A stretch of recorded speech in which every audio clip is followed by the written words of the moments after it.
نحمده ونصلي على رسوله خير الأنام وعلى آله الأعلام وصحبه الكرام أما بعد فقد قال الله تعالى في القرآن العظيم أعوذ بالله من الشيطان الرجيم بسم الله الرحمن الرحيم ألف لام ميم ذلك الكتاب لا ريب فيه هدى للمتقين صدق الله مولانا العظيم وقال نبينا صلى الله عليه وسلم تركت فيكم أمرين لن تضلوا ما تمسكتم بهما كتاب الله وسنة رسول الله صلى الله عليه وسلم صدق صادق الأمين صلى الله عليه وسلم. புகழ் அனைத்தும் அல்லாஹ் ஒருவனுக்கே உரித்தாக. அவருடைய சாந்தியும் சமாதானமும் சத்திய தூதர் ஹதரத் ரசூலுல்லாஹி ஸல்லல்லாஹு அலைஹி வஸல்லம் அவர்கள் மீதும் அன்னாருடைய வாழ்க்கை வழிமுறைகளை அப்படியே பின்பற்றிய சத்திய சஹாபாக்கள், தாபீன்கள், தபா தாபீன்கள், நல்லவர்கள், நம்மவர்கள் அனைவர் மீதும் உரித்தாக.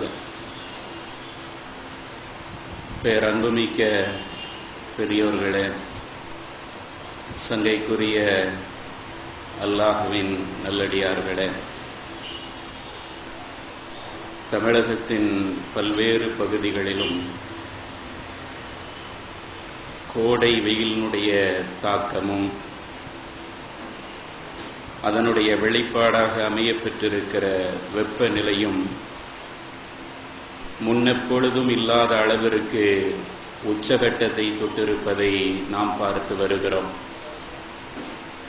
எந்த அளவிற்கென்றால், கடந்த சில தினங்களுக்கு முன்பு வெளியான வானிலை அறிக்கையின்படி இந்தியாவிலேயே 3வது இடத்தை, அதிகப்படியான வெப்பநிலையை கொண்ட 3வது இடம் என்ற நிலையை தமிழகத்தினுடைய ஈரோடு பெற்றிருக்கிறது என்று சொன்னதிலிருந்து முன் எப்பொழுதும் இல்லாத அளவிற்கு ஒரு புதிய உச்சகட்டத்தை இந்த கோடை வெப்பம் தொட்டிருக்கிறது என்பதை நாம் உணர்ந்திருக்கிறோம்.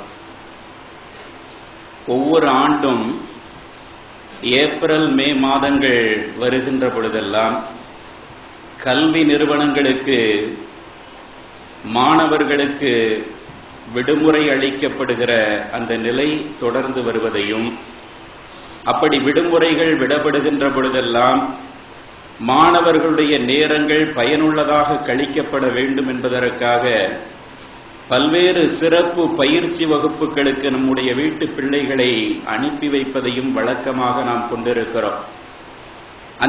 அந்த அதே சூழ்நிலையில் பல்வேறு சிறப்பு வகுப்புகளுக்கு நாம் நம்முடைய பிள்ளைகளை அனுப்புகிற அதே நேரத்தில் மார்க்க கல்வி சார்ந்த அறிவை வளர்த்துக் கொள்வதற்கு இந்த கோடை விடுமுறையை அவர்களுக்கு வாய்ப்புள்ளதாக அமைத்துக் கொடுக்க வேண்டிய பொறுப்பு பெற்றோர்களுக்கு இருக்கிறது என்பதை நாம் உணர்ந்து கொள்வதற்கு கடமைப்பட்டிருக்கிறோம்.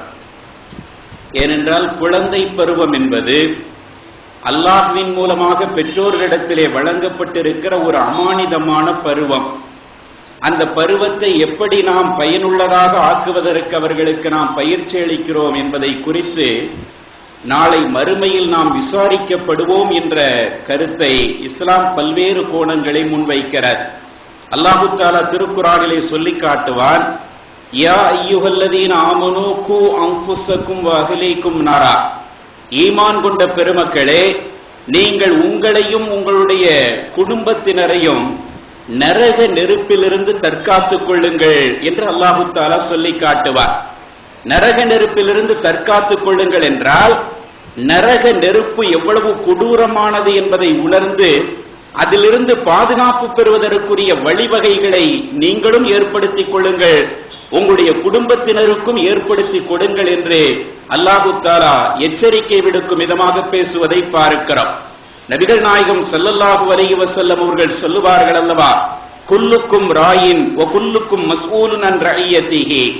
நீங்கள் எல்லோருமே பொறுப்புதாரிகளாக இருக்கிறீர்கள், அவரவருடைய பொறுப்பின் கீழ் உள்ளவர்களை குறித்து நாளை மறுமையில் நீங்கள் விசாரிக்கப்படுவீர்கள் என்று அல்லாஹ்வுடைய தூதர் எச்சரிக்கை விடுப்பதிலிருந்து குழந்தைகளை நரக நெருப்பினுடைய கொடூரத்திலிருந்து பாதுகாக்க வேண்டிய பொறுப்பும் அதற்கான வழிகாட்டுதல்களை வழங்க வேண்டிய பொறுப்பும் பெற்றோர்களுக்கு இருக்கிறது என்பதை இது போன்ற பல நபிவழிகளின் மூலமாக நபிமொழிகளின் மூலமாக நாம் புரிந்து கொள்ள முடிகிற சிறு பிராயம் என்பது அவ்வளவு சாதாரணமான பருவம் என்று யாரும் எண்ணிவிடக் கூடாது. அந்த பருவத்திலே விளைவிக்கப்படுகிற ஒவ்வொரு நிகழ்வுகளும் அந்த சமூகத்திலே அந்த நேரத்திலே அந்த பருவத்திலே அவர்கள் சந்திக்கின்ற ஒவ்வொரு சந்திப்புகளும் வாழ்நாளின் இறுதி கட்டம் வரை அவர்களிடத்திலே அது பிரதிபலிக்கக்கூடியதாக இருக்கும்.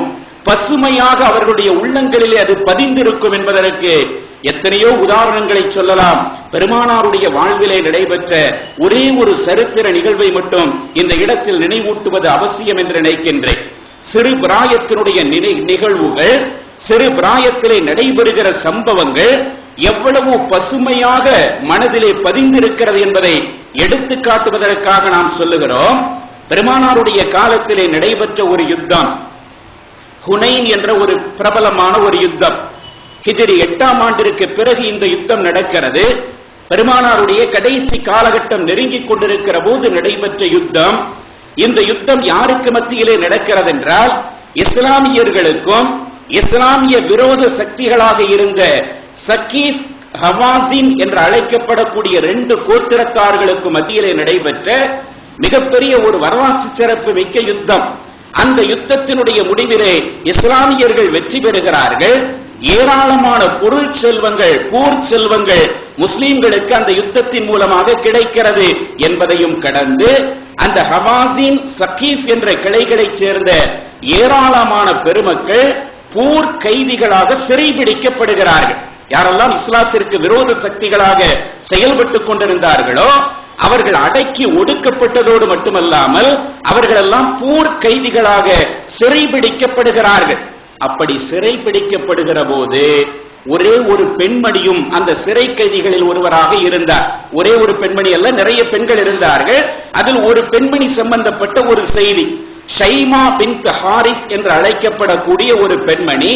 அந்த பெண்மணி சிறை கைதிகளில் ஒருவராக பிடிக்கப்படுகிறார்.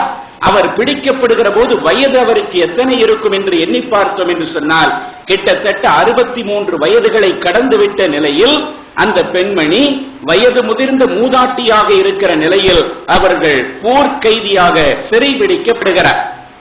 அப்படி சிறைபிடிக்கப்படுகிற போது அந்த ஷைமா பின்துல் ஹாரிஸ் என்ற அந்த பெண்மணி சஹாபாக்களிடத்திலே சொல்லுகிறார்கள், என்னை நீங்கள் சிறைபிடிக்கிறீர்கள், நான் யார் தெரியுமா, நான் எவ்வளவு முக்கியத்துவம் வாய்ந்தவள் தெரியுமா, எவ்வளவு நெருக்கத்தை பெற்றவள் தெரியுமா என்று சொல்லிவிட்டு சொல்லுகிறார், அன உஹ்து சாஹிபிக்கும், நான் நீங்கள் யாரை இறை தூதராக நம்பி இருக்கிறீர்களோ அந்த இறை தூதருடைய உங்களுடைய தோழராகிய முஹம்மது ஸல்லல்லாஹு அலைஹி வஸல்லம் அவர்களுடைய பால்குடி சகோதரியாக நான் இருக்கிறேன் என்று அந்த அம்மையார் சொல்லுகிறார்கள்.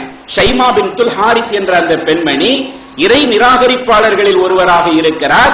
அவர் என்ன சொல்லுகிறார், கைது செய்யப்படுகிற அந்த நிர்பந்தத்தை சந்திக்கிற போது சொல்லுகிறார், நான் யார் தெரியுமா, பெருமானாருக்கு நீங்கள் யாரை நபியாக ஏற்றிருக்கிறீர்களோ அவர்களுடைய பால்குடி சகோதரியாக நான் இருக்கிறேன், என்னையா நீங்கள் கைது செய்ய போகிறீர்கள் என்று கேட்கும் போது சஹாபாக்கள் அதை ஏற்றுக்கொள்ள மறுக்கிறார்கள்.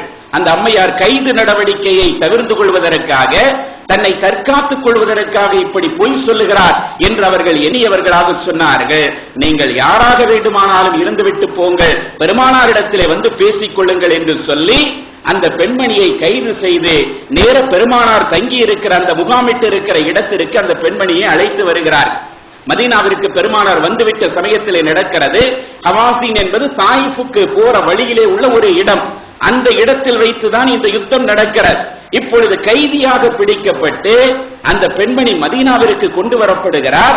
பெருமானாருடைய முன்னிலையிலே கொண்டு வந்து நிறுத்தியவுடன் நபிகள் நாயகம் ஸல்லல்லாஹு அலைஹி வஸல்லம் அவர்களிடத்திலே அந்த அம்மையார் சொல்லுகிறார்கள், யா முஹம்மது அன உஹ்துக, முஹம்மதே என்னை யார் என்று தெரிகிறதா, நான் உங்களுடைய சகோதரியாக இருக்கிறேன் என்று அந்த அம்மையார் சொல்லுகிறார்கள். பெருமானாருக்கு அந்த பெண்மணி யார் என்று தெரியவில்லை, எந்த அடையாளமும் தெரியவில்லை. சொல்லுகிறார்கள், நான் உங்களுடைய பால்குடி சகோதரியாக இருக்கிறேன். முகம்மது என்று பெயர் சொல்லி அந்த பெண்மணி அழைக்கிறார். ஏனென்றால் பெருமானாரை விட வயதிலே அந்த பெண்மணி மூத்தவராக அந்த நேரத்தில் இருக்கிறார். நபியை விட வயது மூத்த அந்த பெண்மணி நபியை பார்த்து சொன்னார்கள், முகம்மதே, நான் உங்களுடைய பால்குடி சகோதரியாக இருக்கிறேன் என்று சொன்னவுடன் நபிகள் நாயகம் ஸல்லல்லாஹு அலைஹி வஸல்லம் அவர்கள் அந்த பெண்மணியிடத்திலே விசாரிக்கிறார்கள், நீங்கள் யார், யாருடைய மகள், எப்படி எனக்கு பால்குடி சகோதரி என்பதை நீங்கள் சொல்லுகிறீர்கள் என்று விசாரிக்கிற போது அந்த பெண்மணி விவரங்களை எல்லாம் சொல்லிக் கொண்டு வருகிறார். என்ன சொல்ல வருகிறார் என்றால், சுருக்கமாக சொல்ல போனார், நீங்கள் நீண்ட காலமாக பால்குடி தாயாக ஏற்றிருந்த ஹலீமத்து சஅதியாவுடைய நேரடி மகள்தான் நான். என்னுடைய அம்மா தான் ஹலீமத்து சஅதியா. எங்களுடைய வீட்டிலே நீங்கள் வளர்ந்தீர்கள், எங்களுடைய அம்மாவிடத்திலே நீங்கள் தாய்ப்பால் அருந்தினீர்கள். அந்த அடிப்படையிலே நீங்கள் எனக்கு பால்குடி சகோதரராக இருக்கிறீர்கள், ஞாபகம் இருக்கிறதா என்று பெருமானாரிடத்திலே அந்த அம்மையார் கேட்கிறார்கள். நபி அவர்கள் நினைத்து பார்க்கிறார்கள், அப்படி எந்த ஞாபகமும் வரவில்லை. ஹலீமத்து சஅதியாவை பெருமானாருக்கு தெரியும், அவர்களுடைய கணவரை தெரியும், அவர்களுடைய குடும்ப பின்னணி எல்லாம் தெரியும். ஆனால் இந்த பெண்மணி, இந்த ஷைமா என்று சொல்லக்கூடிய இந்த பெண்மணி ஹலீமத்து சஅதியாவுடைய மகளாக இருந்தார்கள் என்பது பெருமானாருடைய நினைவுகளுக்கு அப்பொழுது வரவில்லை. ஏனென்றால் அவர்கள் பெருமானாரை பொறுத்தவரையில் கிட்டத்தட்ட ஒரு 6-7 பெண்களிடத்திலே தாய்ப்பால் அருந்தி இருக்கிறார்கள். அதிலேயும் குறிப்பாக அதிகமான காலகட்டம் அவர்கள் இருந்தது ஹலீமத்து சஅதியா என்ற பெண்மணியிடத்தில். எவ்வளவு நாள் இருந்திருக்கிறார்கள் வரலாற்றிலே பார்க்கிறோம். கிட்டத்தட்ட 4 ஆண்டு காலங்கள், 1 வயதிலிருந்து 4 வயது வரை அவர்களுடைய வீட்டிலே தான் வளர்ந்திருக்கிறார்கள். அன்றைய அரபுகளுடைய அந்த பாரம்பரியத்தின்படி தங்களுடைய குழந்தைகளுக்கு பெரும்பாலும் அவர்கள் தாய்ப்பால் ஊட்ட மாட்டார்கள். அதற்கு தகுதியான குடும்பங்களை தேர்வு செய்து, மொழி வளமும் ஒழுக்கமும் பாரம்பரியமும் மிக்க குடும்பங்களை தேர்வு செய்து அந்த குடும்பத்து பெண்களிடத்திலே கொடுத்து பாலூட்ட சொல்லுவது அன்றைய அரபுகளுடைய பழக்கம் என்ற அடிப்படையிலே மக்காவிலே பிறந்த பெருமானார் தாயிஃபுக்கு பக்கத்திலே வசித்து வந்த ஹலீமத்து சஅதியா என்ற அந்த பெண்மணியிடத்திலே பாலூட்டுவதற்காக ஒப்படைக்கப்பட்டவர்கள் கிட்டத்தட்ட 4 ஆண்டு காலங்கள் அந்த அம்மையாரிடத்திலே அவர்களுடைய வீட்டிலே வளருகிறார்கள். அப்படி வளருகிற போது 2 ஆண்டு காலங்கள் அந்த அம்மையாரிடத்திலே இவர்கள் தாய்ப்பால் அறிந்திருக்கிறார்கள் என்று வருகிற போது தாய்ப்பாலுக்கு இஸ்லாம் எந்த அளவிற்கு முக்கியத்துவத்தை கொடுக்கிறது என்றால், நேரடியாக பிறந்தால் எப்படி சகோதர உறவு முறை வருமோ அதே மாதிரி பால்குடி உறவு முறைக்கும் இஸ்லாம் முக்கியத்துவம் கொடுக்கிறது. ஒரு குழந்தை அதனுடைய குழந்தை பருவத்திலே ஒரு பெண்மணியிடத்திலே சில நாட்கள் பால் அருந்திவிட்டது என்று சொன்னால் அந்த பெண்மணி இந்த குழந்தைக்கு பால்குடி தாயாக மாறிவிடுவாள். அவருடைய பிள்ளைகள் எல்லாம் சகோதர சகோதரிகளாக மாறிவிடுவார்கள். எந்த அளவிற்கு என்றால் திருமணம் முடிப்பது கூட ஹராமாக்கப்பட்ட உறவு முறையாக அது மாறிவிடும். உடன் பிறந்த சகோதரிகளுக்கு என்ன சட்டம் இருக்கிறதோ அதே சட்டத்தை பால்குடி உறவு முறைக்கும் இஸ்லாம் வழங்கி இருக்கிறது. இப்பொழுது இந்த ஷைமா என்ற இந்த பெண்மணி சொல்லுகிறார், ஹலீமத்து சஅதியாவுடைய மகள் நான் என்னுடைய வீட்டிலே இருக்கிற போது நீங்கள் பால்குடி குழந்தையாக எங்களுடைய வீட்டில் வளர்ந்தீர்கள், அது எனக்கு ஞாபகத்திற்கு இருக்கிறது, உங்களுக்கு ஞாபகம் இல்லையா என்று கேட்கும் போது பெருமானார் நினைத்து பார்க்கிறார்கள், இந்த பெண்மணியினுடைய அந்த முகம் அவர்களுடைய நினைவுக்கு வரவில்லை. சிறு பிராயம் அல்லவா, நினைவுக்கு வரவில்லை. இப்பொழுது பெருமானார் மறுபடி கேட்டார்கள், நீங்கள் தான் ஹலீமாவுடைய மகள் என்பதற்கும் நான் உங்களுடைய வீட்டிலே பால் அருந்தினேன் என்பதற்கும் ஏதாவது ஆதாரம் இருந்தால் காட்டுங்கள், நான் ஏற்றுக்கொள்கிறேன் என்று சொன்னவுடன் அந்த அம்மையார் சொன்னார்கள், உணர்வு பூர்வமான ஒரு சம்பவம். என்ன சொன்னார்கள் என்றால், ஒரு நாள் நாம் எங்களுடைய வீட்டிலே விளையாண்டு கொண்டிருக்கிற போது சின்ன குழந்தையாக இருந்த நீங்கள் என் முதுகுக்கு பின்னால் வந்து ஒளிந்தீர்கள். அப்படி ஒளிகிற போது என் முதுகின் மேல் பகுதியிலே நீங்கள் ஒரு நாள் கடித்து வைத்து விட்டீர்கள். அந்த கடித்ததனுடைய பல்லின் அடையாளம் இன்னும் என்னுடைய முதுகிலே இருக்கிறது, வேண்டுமானால் பாருங்கள் என்று சொல்லி தன்னுடைய முதுகின் மேல் பகுதியை திறந்து காட்டுகிறார்கள்.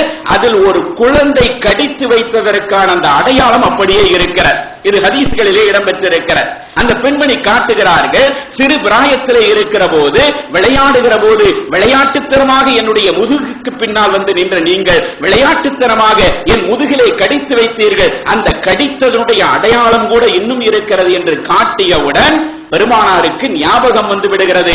ஆமாம், ஒரு நாள் சிறு பிராயத்திலே இருக்கிற போது இப்படி நடந்ததே என்று நினைவு வந்தவுடன் என்ன செய்கிறார்கள்? உடனடியாக எழுந்து தான் மேலே அணிந்திருந்த அந்த துண்டை தரையிலே விரித்து அந்த ஷைமா என்ற பெண்மணியை அந்த துண்டுக்கு மேலே அமரச் சொல்லுகிறார். முதலில் உட்காருங்கள், நீங்கள் உட்கார்ந்திருக்க வேண்டும், அதுதான் உங்களுக்கான மரியாதை என்று சொல்லி தன்னுடைய மேலாடையை கழட்டி அவர்களை தரையிலே விரித்து அதற்கு மேலே அமரச் சொல்லுகிறார்கள். அமர்ந்துவிட்டு அதற்கு பிறகு சொன்னார்கள், நீங்கள் விரும்பினால் என்னோடு இந்த மதீனாவிலேயே நீங்கள் இருந்து விடுங்களேன். பெருமானார் அந்த பழைய உறவு முறைகளுக்கு எவ்வளவு முக்கியத்துவம் கொடுத்தார்கள் என்பதை பாருங்கள். 60 வருடத்திற்கு முன்பு நடைபெற்ற ஒரு நிகழ்வுக்கு அதற்கான ஆதாரம் கிடைத்தவுடன் அந்த பெண்மணியை தன்னுடைய உடன் பிறந்த சகோதரியாக ஏற்றுக்கொண்டவர்கள். பெருமானார் சொன்னாங்க, நீங்க விரும்பினீர்கள் என்று சொன்னால் உங்களை நான் கட்டாயப்படுத்த மாட்டேன், இஸ்லாத்தை ஏற்க சொல்லி கட்டாயப்படுத்த மாட்டேன். நீங்கள் விரும்பினால் இந்த மதீனாவிலேயே என்னோடு தங்கிவிடுங்கள், உங்களை கண்ணியமான முறையில் நான் இந்த ஊரிலே வாழ வைக்கிறேன். அதே நேரத்தில் நீங்கள் விரும்பினால் உங்களுடைய ஊருக்கு நீங்கள் செல்வதற்கு நான் ஏற்பாடு செய்கிறேன், உங்களை விடுதலை செய்து விடுகிறேன், என்னென்ன ஏற்பாடுகள் செய்ய வேண்டுமோ அத்தனையும் செய்து உங்களை நான் வழி அனுப்பி வைக்கிறேன் என்று சொன்னவுடன் அந்த அம்மையார் சொல்கிறார்கள், இல்லை, இந்த மதீனாவில் இருப்பதை விட என் ஊர் மக்களோடு போய் இருப்பதுதான் எனக்கு விருப்பமாக இருக்கிறது, நான் ஊருக்கு செல்லுகிறேன் என்று சொன்னவுடன் அந்த பெண்மணிக்கு தேவையான அடிமைகள், ஆடுகள், மாடுகள், ஒட்டகங்கள் என ஏராளமான அன்பளிப்புகளை அந்த பெண்மணிக்கு கொடுத்து பயணத்திற்கான செலவு தொகையையும் கொடுத்து பாதுகாப்பாக அவர்களுடைய குடியிருப்பு பகுதிக்கு பெருமானார் அனுப்பி வைத்தார்கள் என்பது வரலாறு. இதற்கு மத்தியிலே பெருமானாருடைய அந்த நடைமுறையை பார்த்து கவர்ந்தெழுக்கப்பட்ட நிலையில் அந்த ஷைமா என்ற அந்த பெண்மணி அந்த இடத்திலே இஸ்லாத்தையும் ஏற்றுக்கொள்கிறார். கடைசி காலகட்டம் வரை அவர்கள் இஸ்லாத்திலே நிலைத்திருந்தார்கள் என்பது வரலாறு. ஹலீமத்து சஅதியாவும் இஸ்லாத்தை ஏற்றுக்கொண்டார்கள்.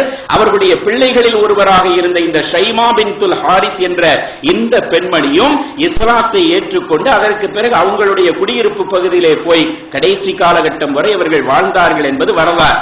இங்கே இந்த நிகழ்வு நமக்கு எதை உணர்த்துகிறது என்றால், சிறு பிராயத்திலே நடைபெறுகிற எந்த நிகழ்வுகளும் உள்ளத்திலே ஆழமாக பதிந்து விடுகிறது என்பதை இது காட்டுகிறது. ஒரு 60 வருஷத்துக்கு முன்பு நடைபெற்ற ஒரு நிகழ்வு, அந்த பெண்மணி தன்னுடைய முதுகை காட்டி இதோ பாருங்கள், நீங்கள் விளையாடுகிற போது விளையாட்டுத்தனமாக என் மீது கடித்து வைத்தீர்கள், அதனுடைய அடையாளம் கூட இருக்கிறதல்லவா என்று சொன்னவுடன் பெருமானாருடைய உள்ளத்திலே அந்த கடந்த கால நினைவலைகள் எல்லாம் வருகிறது. ஹலீமத்து சஅதியாவுடைய வீடு காட்சி அளிக்கிறது, அங்கே நடைபெற்ற நிகழ்வுகள் காட்சி தருகிறது. எல்லாமே அவர்களுடைய மனோக்கண் முன்னால் வந்து அந்த கடந்த கால நினைவலைகளை பசுமையாக அவர்களுடைய உள்ளத்திலே மறுபடியும் ஏற்படுத்தியது என்பதை பார்க்கிறோமே. இதனால் தான் சொல்லுகிறோம், சிறு பிராயம் என்பது அந்த பிராயத்திலே எதை நாம் சொல்லிக் கொடுக்கிறோமோ, எதையெல்லாம் அவர்களுடைய மனதிலே விதைக்கப்படுகிறதோ அதுவெல்லாம் அவர்களுடைய வாழ்நாளின் இறுதி கட்டம் வரை பசுமையாக அவர்களை பின்தொடர்ந்து வரும் என்பதற்காக இந்த செய்தியை நாம் சொல்லுகிறோம். அதனால் இந்த கோடை விடுமுறை என்பதை மாணவர்களுக்கு பயனுள்ளதாக கழிக்க வேண்டும் என்பதற்காக எத்தனையோ விதமான சிறப்பு வகுப்புகளுக்கு நாம் அனுப்புகிறோம். டைப்ரைட்டிங் கிளாஸ்களுக்கு அனுப்புகிறோம், கம்ப்யூட்டர் கிளாஸ்களுக்கு அனுப்புகிறோம், ஸ்போக்கன் இங்கிலீஷ் படிப்பதற்கு அனுப்புகிறோம். இப்படி எத்தனையோ துறை சார்ந்த அந்த கல்விகளை வளர்த்துக் கொள்வதற்காக நாம் நேரங்களை ஒதுக்கி அனுப்புகிற நாம் இந்த கோடை காலத்தினுடைய நேரங்களை மார்க்க கல்வியை கற்றுக்கொள்வதற்கும் அதை புரிந்து கொள்வதற்கும் உதவியாக நேரங்களை ஒதுக்கி கொடுக்க வேண்டிய பொறுப்பு நமக்கு இருக்கிறது. ஒரு 2 மணி நேரமாவது ஒரு நாளிலே, அது காலையிலோ மாலையிலோ மதிய நேரத்திலேயோ 2 மணி நேரங்களையாவது அதற்காக ஒதுக்கி அதற்காக பயிற்சிகள் கொடுக்கப்படுகிற இடங்கள் இப்பொழுது முஹல்லாக்கள் தோறும் நடந்து கொண்டிருக்கிறது. எல்லா பள்ளிவாசல்களிலேயும் கோடைகால வகுப்புகள் நடைபெறுகிறது. பெண்களுக்கு நிஸ்வான் மதரசாக்களுக்கு நடைபெறுகிறது. இன்னும் பல இடங்களிலே கோடைகால பயிற்சி வகுப்புகள் என்று மார்க்கம் சார்ந்த விஷயங்களை சொல்லிக் கொடுப்பதற்கான அந்த ஏற்பாடுகள் செய்யப்பட்டிருக்கிற இந்த காலகட்டத்திலே அதை முறையாக பயன்படுத்திக் கொண்டு அதற்காக நேரங்களை ஒதுக்கி அவர்களை அனுப்பி வைக்க வேண்டிய பொறுப்பு பெற்றோர்களுக்கு இருக்கிறது என்பதை முதலில் நாம் புரிந்து கொள்ள வேண்டும். இரண்டாவதாக, இந்த நேரங்களை ஒதுக்கி நாம் அவர்களை அந்த வகுப்புகளுக்கு அனுப்பி வைக்கின்ற போது அது அவர்களுடைய வாழ்விலே அந்த ஆர்வத்தை நாம் ஊட்டுகிற போது அவர்களுடைய வாழ்வை அது பிரகாசமாக மாற்றும் என்பதிலேயும் எந்த விதமான சந்தேகமும் இல்லை. குர்ஆனிற்கென்று ஒரு பவர் இருக்கிறது, ஹதீஸிற்கென்று ஒரு பவர் இருக்கிறது. அது அல்லாஹ்வுடைய வஹியாக அருளப்பட்ட வார்த்தைகள். அந்த வார்த்தைகள் அந்த இளம் பிராயத்திலே இதயங்களிலே விதைக்கப்படுகின்ற போது அவர்களுடைய வாழ்க்கை வருங்காலத்திலே தடம்புரளாமல் இருப்பதற்கு அது ஒரு காரணமாக அமைந்து விடுகிறது. அந்த ஆர்வத்தை நாம் தான் ஏற்படுத்த வேண்டும். குழந்தைகள் விளையாட்டுத்தனமாகத்தான் இருப்பார்கள், அவர்களுடைய சிந்தனைகள் வேறு மாதிரிதான் இருக்கும். ஆனால் அந்த சிந்தனைகளை திசை திருப்பி சரியான வழிகாட்டுதல்களை வழங்க வேண்டிய பொறுப்பு பெற்றோர்களாகிய நமக்கு இருக்கிற. இஸ்லாமிய வரலாற்றிலே ஒரே ஒரு செய்தியை மட்டும் இந்த இடத்திலே நினைவுபடுத்திக் கொண்டு முடிக்கிறேன். இமாம் அபூ ஹனீஃபா ரஹிமஹுல்லா அவர்கள் வாழ்ந்து கொண்டிருந்த காலகட்டம், ஈராக்கினுடைய கூஃபா நகரம் என்பது அன்றைய இஸ்லாமிய உலகினுடைய கல்வி நகரமாக பார்க்கப்பட்ட ஒரு நகரம். ஏராளமான அறிஞர்களை கொடுத்த நகரம் இந்த கூஃபா நகரம். அந்த கூஃபா நகரத்திலே பிறந்தவர்கள் தான் இமாம் அபூ ஹனீஃபா ரஹிமஹுல்லா. அவர்களிடத்திலே கல்வி கற்பதற்காக உலகின் பல்வேறு நாடுகளிலிருந்தும் மாணவர்கள் அலையலையாய் கூஃபா நகரத்திற்கு வந்து கொண்டிருந்த ஒரு காலகட்டம். அந்த நேரத்திலே கூஃபாவினுடைய ஒரு ஏழை குடும்பத்திலே அபு யூசுப் என்று அழைக்கப்படக்கூடிய ஒரு சிறுவர் பிறக்கிறார். ஹிஜ்ரி 113ஆம் ஆண்டு அவர் பிறக்கிறார். அபூ ஹனீஃபா ரஹிமஹுல்லா அவர்கள் இஸ்லாமிய உலகின் தன்னிகரற்ற ஒரு மாபெரும் ஆர்க்க மேதையாக பார்க்கப்பட்டுக் கொண்டிருந்த அந்த காலகட்டத்திலே அவர் கூஃபா நகரத்திலே இந்த அபு யூசுப் என்பவர் ஏழை குடும்பத்திலே பிறந்தவர் சிறுவராக வளர்ந்து கொண்டிருக்கிற போது இமாம் அபு யூசுப் ரஹிமஹுல்லா அவருடைய கல்வி சாலையின் மீது அவர்களுக்கு ஒரு ஈர்ப்பு ஏற்படுகிறது. அவ்வப்போது அந்த கலாசாலைக்கு சென்று வருகிற வழக்கத்தை ஏற்படுத்திக் கொள்கிறார். இந்த நிலையிலே அவருடைய தந்தை ஒரு கூலி தொழிலாளியாக இருந்ததினால் இந்த அபு யூசுஃபுடைய தந்தை என்ன செய்கிறார் என்றால், ஒரு சலவை தொழிலாளி இடத்திலே உதவியாளராக இவரை சம்பளத்திற்கு சேர்த்து விடுகிறார். ஏழை குடும்பத்தில் பிறந்தவர்கள் அங்கே வேலைக்கு சென்றால் ஏதாவது கொடுப்பார் அல்லவா, துணிகளை துவைத்துக் கொடுக்கிற ஒரு சலவை தொழிலாளி அவருக்கு உதவியாக இருக்கட்டும் என்ற அடிப்படையிலே இந்த அபு யூசுப் என்ற தன்னுடைய மகனை அங்கு வேலைக்கு சேர்த்து விடுகிறார். ஆனால் இவருடைய சிந்தனை அந்த வேலையிலே ஈடுபாடு கொண்டதாக இல்லை. வேலைக்கு வருவார், கொஞ்ச நேரத்தில் மீண்டும் அபூ ஹனீஃபா அவர்களிடத்திலே வந்து விடுவார். இப்படியே சில தினங்கள் கழிகிறது. ஒரு கட்டத்திலே அவருடைய தந்தைக்கு இந்த செய்தி கேள்விப்பட்டவுடன் நேர இமாம் அபூ ஹனீஃபா அவர்களுடைய பாடசாலைக்கு வருகிறார். மகன் அந்த பாடசாலையினுடைய ஒரு ஓரத்திலே உட்கார்ந்து அங்கே நடக்கின்ற ஹதீஸ்களையும் குர்ஆனுடைய கல்விகளையும் அவர் கேட்டுக் கொண்டிருக்கிறார். இதை பார்த்தவுடன் கையை பிடித்து தரதரவென வெளியே இழுத்து வந்து சொல்லுகிறார், அபூ ஹனீஃபாவை போன்றவர்களுக்கு வேண்டுமானால் இந்த கல்வியை கற்றுக் கொடுப்பது உகந்ததாக இருக்கலாம். அவர்கள் வசதி படைத்தவர்கள், நிறைய வசதி வாய்ப்புகள் அவர்களுக்கு இருக்கிறது. அவர்களுக்கு வேண்டுமானால் சும்மா இருப்பது ஒரு பெரிய விஷயமாக இருக்காது. ஆனால் நம்மை போன்ற ஏழைகளுக்கு உழைத்தால் தான் ஜீவியத்தை கழிக்க முடியும் என்ற நிலையில் உள்ளவர்களுக்கு இதுவெல்லாம் தேவையில்லாத ஒன்று. அதனால் இந்த கலாசாலைக்கு நீ வராது என்று சொல்லி கண்டிப்போடு அங்கிருந்து இழுத்து வந்து மீண்டும் அந்த சலவை தொழிலாளி இடத்திலே விட்டு செல்லுகிறார். இப்படி நடக்கிறார். அதற்கு பிறகு கொஞ்ச நாட்களிலே அவருடைய தந்தை இறந்து விடுகிறார். ஏழை குடும்பத்திலே பிறந்த அபு யூசுஃபுடைய தந்தை இறந்துவிட தாயார் விதவையாக்கப்பட அவர்கள் ஒரு வீட்டிலே கூலி வேலை செய்து தன்னுடைய ஜீவியத்தை கழித்துக் கொண்டிருக்கிற போது தன் மகனுடைய வருமானமும் தனக்கு உதவியாக இருக்கிறது என்ற ஒரு ஆசையிலே அவர்கள் கழித்துக் கொண்டிருக்கிற போதுதான் தன்னுடைய மகன் மீண்டும் ஒழுங்காக பணிக்கு செல்வதில்லை, அவர் அபூ ஹனீஃபாவிடத்திலே சென்று வருகிறார் என்ற கேள்விப்பட்டவுடன் ஒரு நாள் அந்த தாயார் வேகமாக கலாசாலைக்கு வருகிறார். அபு யூசுப் ரஹிமஹுல்லா அவர்களுடைய பாட அறையிலே இருந்த தன்னுடைய மகனை வேகமாக இழுத்து வருகிறார். இப்படியே சில தினங்கள் கடக்கிறது. இமாம் அபூ ஹனீஃபா இதை கவனித்துக் கொண்டே இருக்கிறார்கள். கவனித்துக் கொண்டே இருந்தவர்கள் ஒரு நாள் அந்த பெண்மணியை அழைத்து சொன்னார்கள், உனக்கு என்னமா பிரச்சனை? உன் மகன் கல்வியை தேடிதானே என்னுடைய சபைக்கு வருகிறான், அவன் மார்க்கத்தை கற்றுக்கொள்ள வேண்டும் என்று எண்ணுவது உனக்கு என்ன பிரச்சனையை தரப்போகிறது என்று கேட்கும் போது அந்த பெண்மணி, அந்த ஏழை பெண்மணி அபூ ஹனீஃபாவிடத்திலே சற்று தாறுமாறாக பதில் சொல்லுகிறார், உங்களை போன்றவர்களுக்கெல்லாம் எங்களை போன்ற நபர்களுடைய நிலைமை எங்கே புரிய போகிறது? நாங்கள் வேலை பார்த்தால் தான் சாப்பிட முடியும் என்ற நிலையில் உள்ள ஏழைகள், எங்களை போன்றவர்களுடைய நிலைகள் எல்லாம் உங்களுக்கு எங்கே புரிய போகிறது? அவன்தான் புத்தி இல்லாமல் இப்படி வந்து உட்காருகிறான் என்று சொன்னால் நீங்களாவது எடுத்து சொல்லி இருக்க வேண்டாமா என்று சொல்லுகிற போது இமாம் அபூ ஹனீஃபா ரஹிமஹுல்லா அவர்கள் சொன்னார்களாம், வரலாற்றிலே வைர வரிகளால் பொன்னெழுத்துக்களால் பொறிக்கப்பட வேண்டிய வாசகங்கள் என்று சொல்லுவார்கள் அல்லவா, அதே மாதிரியான கருத்துப்பட ஒரு வாசகத்தை சொன்னார்களாம். இமாம் அபூ ஹனீஃபா சொன்னார்கள், சகோதரியே, நீங்கள் உங்களுடைய மகனை ஒரு சலவை தொழிலாளியாக ஆக்கி பார்க்க வேண்டும் என்று ஆசைப்படுகிறீர்கள், அவன் கொடுக்கிற சொற்ப வருமானத்தின் அடிப்படையிலே. ஆனால் நான் அவனை பார்க்கிறேன், அவன் உயர்வான இடத்திற்கு வர வேண்டும், உயர்ந்த இடங்களுக்கு அவன் செல்ல வேண்டும், உயர்வானவர்களோடு பழக வேண்டும், உயர்வானவர்களோடு உணவருந்த வேண்டும் என்ற அளவிற்கு அவனை உயரத்திற்கு கொண்டு போய் சேர்க்க வேண்டும் என்று நான் ஆசைப்படுகிறேன். அந்த ஆர்வம் அவனிடத்தில் இருப்பதாக நான் உணர்கிறேன். அதனால் அதை நீங்கள் கெடுத்து விடாதீர்கள் என்று சொல்லதோடு மட்டுமில்லாமல், இவன் அந்த சலவை தொழிலாளியிடத்திலே சென்றால் என்ன ஊதியத்தை உங்களிடத்திலே கொண்டு வந்து தருவானோ அதே ஊதியத்தை மாதந்தோறும் நான் உதவித்தொகையாக உங்களுடைய குடும்பத்திற்கு அனுப்பி வைக்கிறேன், இந்த பையனை என்னிடத்திலே விட்டுவிட்டு செல்லுங்கள் என்று சொன்னதற்கு பிறகு அந்த அம்மையார் விட்டுவிட்டு செல்லுகிறார்கள். மாதந்தோறும் இமாம் அபூ ஹனீஃபா அவர்களின் மூலமாக அபு யூசுஃபுடைய குடும்பத்திற்கு உதவித்தொகைகள் கொடுக்கப்பட்டு அப்படியே அவர்கள் கல்வி கற்றுக் கொடுக்கப்பட்டு கடைசியிலே பார்த்தால் ஒரு 20-25 ஆண்டு கால போராட்டத்திற்கு பிறகு இமாம் அபூ ஹனீஃபா அவர்களினால் தன்னிகரற்ற ஒரு மார்க்க மேதை என்று அடையாளம் காட்டப்படுகிற அளவிற்கு தலை சிறந்த ஒரு மார்க்க மேதையாக இமாம் அபூ யூசுப் ரஹிமஹுல்லாஹ் அவர்கள் உருவெடுக்கிறார்கள். அதோடு மட்டுமில்லாமல் அபூ ஹனீஃபாவுடைய மரணத்திற்கு பிறகு அப்பாசிய ஹிலாஃபத் என்பது உலகின் தலை சிறந்த ஆட்சி முறையாக பார்க்கப்பட்டு கொண்டிருந்த அந்த காலகட்டத்தில் அப்பாசிய ஹிலாஃபத்தினுடைய தலைமை நீதிபதியாக இமாம் அபூ யூசுப் ரஹிமஹுல்லாஹ் அவர்கள் நியமிக்கப்படுகிறார்கள். ஹாரூன் ரஷீத் பால்சா மன்னராக இருக்கிறார். அவருடைய அரசவையின் கீழே தலைமை நீதிபதி என்ற உயர்ந்த பொறுப்பின் கீழே இமாம் அபூ யூசுப் அவர்கள் கொடுக்கப்பட்டவர்கள் கௌரவிக்கப்படுகிறார்கள். ஒரு நாள் மன்னர் ஹாரூன் ரஷீத் பாட்ஷாவோடு ஒரு சந்திப்பின் போது ஒரு விருந்திலே கலந்து கொள்கிறார்கள். அந்த விருந்திலே உயர்தரமான உணவுகள் எல்லாம் பரிமாறப்படுகிறது. அந்த உணவுகளை எல்லாம் வாழ்நாளில் ஒருபோதும் இமாம் அபூ யூசுப் அவர்கள் அதற்கு முன்பு பார்த்ததில்லை.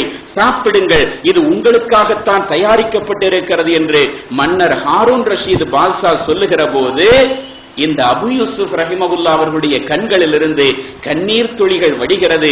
ஏன் அழுகிறீர்கள் என்று கேட்கும் போது ஒரு 25 ஆண்டுகளுக்கு முன்பாக 25-30 ஆண்டுகளுக்கு முன்பாக தன்னுடைய ஆசிரியர் பெருந்தகை அபூ ஹனீஃபா சொன்ன அந்த வார்த்தைகளை அந்த இடத்திலே சொல்லி காட்டுகிறார்கள். ஒரு சலவை தொழிலாளியிடத்திலே உதவியாளனாக நியமிக்கப்பட்ட நான் இன்று இஸ்லாமிய அரசாங்கத்தினுடைய தலைமை நீதிபதியாக உட்காருகிற அளவிற்கு உயர்வு பெற்றிருக்கிறேன் என்று சொன்னால் அதற்கு காரணம் யார் தெரியுமா? என்னுடைய மறக்க முடியாத ஆசிரியர் பெருந்தகை அபூ ஹனீஃபாவுடைய அந்த வாழ்க்கையும் அவர்களுடைய வரலாறும் அவர்களுடைய வார்த்தைகளும் தான் காரணமாக இருந்தது. அவர்கள் ஒரு நாள் என்னுடைய தாயாரிடத்திலே சொன்னார்கள், உன் மகனை சலவை தொழிலாளியாக ஆக்கி பார்க்க வேண்டும் என்று நீ ஆசைப்படுகிறாய், ஆனால் நானோ உன் மகனை உயர்வான இடத்திலே உயர்வான பெருமக்களோடு அமர்ந்து உணர்வருந்துகின்ற அளவுக்கு உயரத்தில் கொண்டு போய் வைக்க வேண்டும் என்று நான் விரும்புகிறேன் என்று சொன்னார்கள். அது இன்று நடந்துவிட்டதே என்பதை நினைத்து நான் ஆனந்த கண்ணீர் வடிக்கிறேன் என்று சொல்லுகிற போது ஹாரூன் ரஷீத் பாட்ஷா சொன்னார்களாம்,